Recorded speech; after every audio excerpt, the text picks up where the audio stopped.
Hey everyone, let's just jump right into this explainer, brought to you by Fountain Bridge Initiatives. Today, we're unpacking a disease that, well, it destroys a lot more than just human health. We're looking at Onchocerciasis, which you probably know as river blindness. But here's the thing, we're not just looking at the medical side today. We're going to explore how this microscopic parasite actually creates this massive socioeconomic ripple effect that literally traps entire communities in generational poverty. So what if the most fertile land in your country was simply too dangerous to farm? It's a terrifying paradox, right? But that is the exact reality we're diving into. Imagine living in a rural agricultural community where your whole livelihood depends entirely on the crops you can grow. Now imagine that the absolute richest, most life-giving soil around you is essentially a danger zone. This is the tragic reality for millions living in endemic regions, mostly in sub-Saharan Africa, but also in isolated pockets of Latin America and Yemen. To really understand this economic fallout, we got to start at the micro level, with the biological trigger. Onchocerciasis is an infection caused by a parasitic roundworm called Onchocerca volvulus.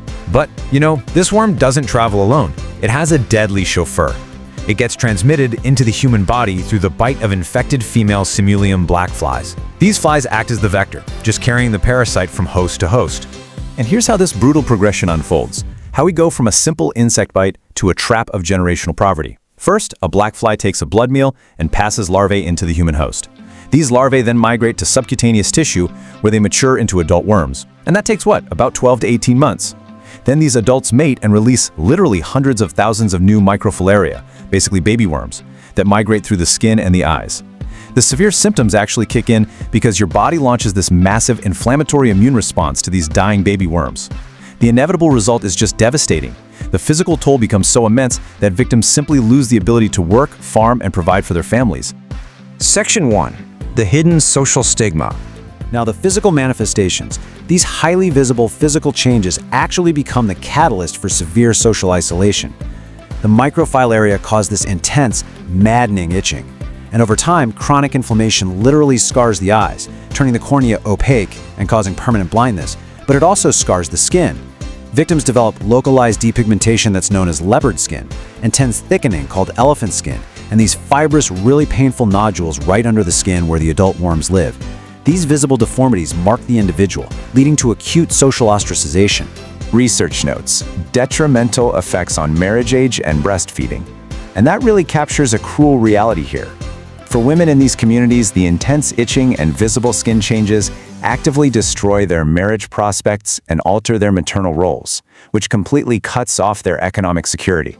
In many of these rural societies, young women presenting with these symptoms are considered unmarriable, which completely alters their entire life trajectory. So, the stigma degrades mental health, ruins social acceptability, and shatters the quality of life for victims. River blindness isn't just a physical ailment, It's an agent of complete social exile. Historically, people thought the stigma was mostly about the blindness itself, but modern understanding reveals that the onchocercal skin disease drastically impacts mental health on its own. The constant itching causes severe sleep deprivation and weight loss, and those visible skin changes lead to deep shame and exclusion from everyday community life. Moving on to Section 2, Abandoning the Fertile Lands. This is where we see fertile riverside valleys abandoned due to intense fear of breeding blackflies, versus impoverished remote areas where victims are forced to live in poor soil conditions. The ultimate irony of this disease is absolutely devastating. The life-giving rivers required for agriculture become zones of absolute terror. In endemic regions, particularly in parts of sub-Saharan Africa, the fear of blindness has historically led to the depopulation of entire river valleys. Communities literally pack up their whole lives and abandon the best, most fertile lands near the water. They retreat to remote, arid areas with poor soil simply to escape the vector. And why is that? Well, simulium blackflies require fast-flowing water to breed. Because the vector breeds in these rich waters, entire communities are forced to choose between starvation in remote areas or blindness by the river. It's an impossible choice. These blackflies have a very specific biological requirement. Their eggs and larvae must develop in fast-flowing, oxygen-rich water. So the greatest risk of infection is right along the rivers that are otherwise essential for a thriving agricultural setup. This creates a massive roadblock to rural socioeconomic development. Section 3. A million years lost. 1 million. That represents the 1 million disability-adjusted life years, or dailies, lost annually to this disease. A daily is a metric used by the World Health Organization that essentially measures one lost year of healthy life. When you add up the blindness, the skin disease, and the economic fallout, Onchocerciasis steals roughly 1 million healthy, productive years from the human population every single year. It's staggering. And get this, 60%. Strikingly, 60% of that massive global burden isn't even from the blindness itself. It's from the completely debilitating, maddening itchiness that makes working impossible. We naturally focus on the blindness aspect of river blindness, but the persistent, agonizing itching, which remember is caused by the immune system attacking dying larvae in the skin, makes up the majority of the disability. You simply cannot focus, you can't farm, and you can't be productive when you're suffering from that level of chronic discomfort. 13 years. Because the parasite ravages the host's immune system, the average life expectancy of a victim drops by an estimated 13 years. The constant immune response required to fight off the Onchocerca volvulus parasite and its symbiotic Wolbachia bacteria just drains the body completely. It reduces the host's resistance to other infections and diseases, which tragically leads to premature death. All of this creates a relentless poverty trap. Blindness prevents agricultural labor. Intense itching stalls daily productivity. Families lose primary income sources. Entire communities are blocked from development. And maybe the most heartbreaking part, healthy children must abandon schooling to care for blind adults. When you put all this data together, you can clearly see how onchocerciasis is a near-perfect mechanism for ensuring generational poverty.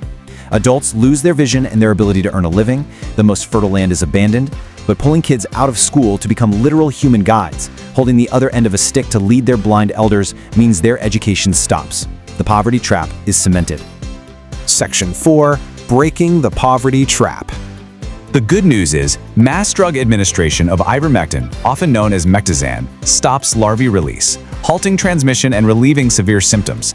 Delivering this antiparasitic medication once or twice a year to entire populations is the primary weapon we have in eliminating the disease as a public health problem. Ivermectin doesn't actually kill the adult worms, but it is highly effective at killing the microfiliary and preventing the female worms from releasing more for several months.